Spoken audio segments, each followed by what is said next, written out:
You know, I was raised in a farming system, in a farming community, and changed sprinkler pipes when I was a kid, but never really paid attention to how much water we were using. I mean, we just used it. And then when I moved to southern Idaho, there's a lot of people employed in irrigation, selling irrigation equipment, delivering water through canal companies, you know, the farmers.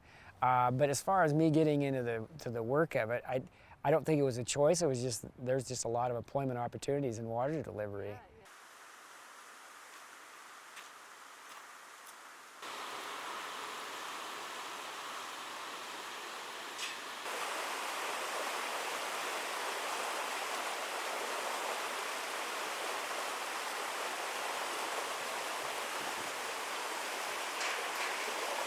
But on a day-to-day basis, it could be meeting with attorneys or meeting with landowners who have a question about their water rights, or a lot of easement issues as far as, well, this person's ditch is running through my land, and can we move it, or can we close that ditch down and move it, or something like that. Day-to-day has a lot more to do with that.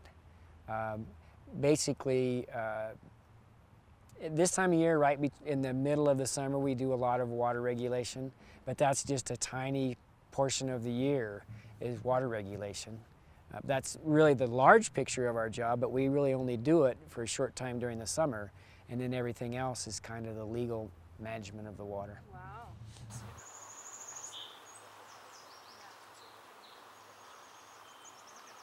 If I were to explain the Malad River system, it's largely the Big Wood.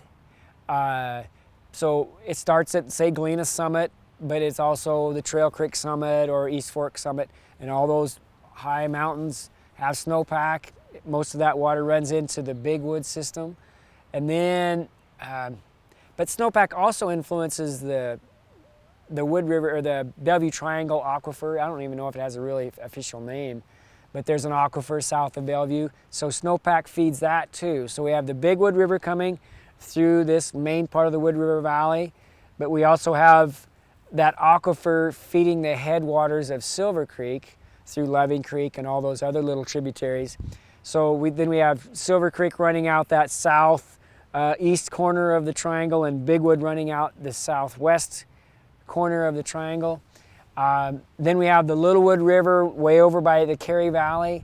The Littlewood River comes down its course through Cary, and then Silver Creek runs into the Littlewood. So now we have that Littlewood system over on the east, and the Big Wood system is over here on the west. They've basically run almost parallel. Once they enter that Shoshone Gooding area, they run parallel until they get to Gooding, and then they run together out there west of Gooding. And once they come together, that becomes the Malad. The Malad's really rather short.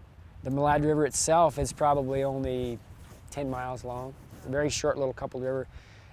It's basically used all up by the time it gets out of our system. And then there is spring water that dumps into, you know, that lower Malad River. It's the lower Malad River when there's no irrigation water, and it's a beautiful river. You see it in the spring, it's just crystal blue because of the spring water that feeds it in that system. Yeah. But that's basically the Malad system.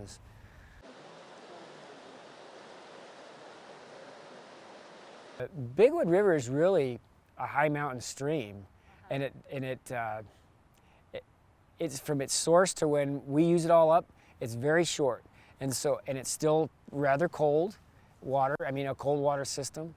As far as ecosystems, you know, I work with the Nature Conservancy and Trout Unlimited and the Wood River Land Trust, and all those organizations are very busy working on the system. But as far as quality, you know, maybe it concerns some of them.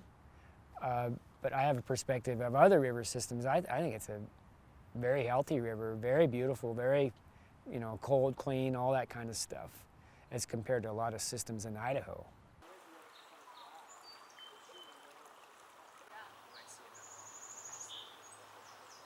This, I think, is probably around 50 years old, maybe older, and it used to have paper on it. And there's a float attached to this metal tape, and it rolls back and forth so we can get changes in height here. And this clock runs But this battery, there's a battery pack that runs a clock, and it pulls it across. So we have depth over time. But this now is all ultrasonic. It shoots a sound wave down, hits the water, and then tells us how deep or how far it is to the water. It's the same kind of technology basically, but just 50 years newer.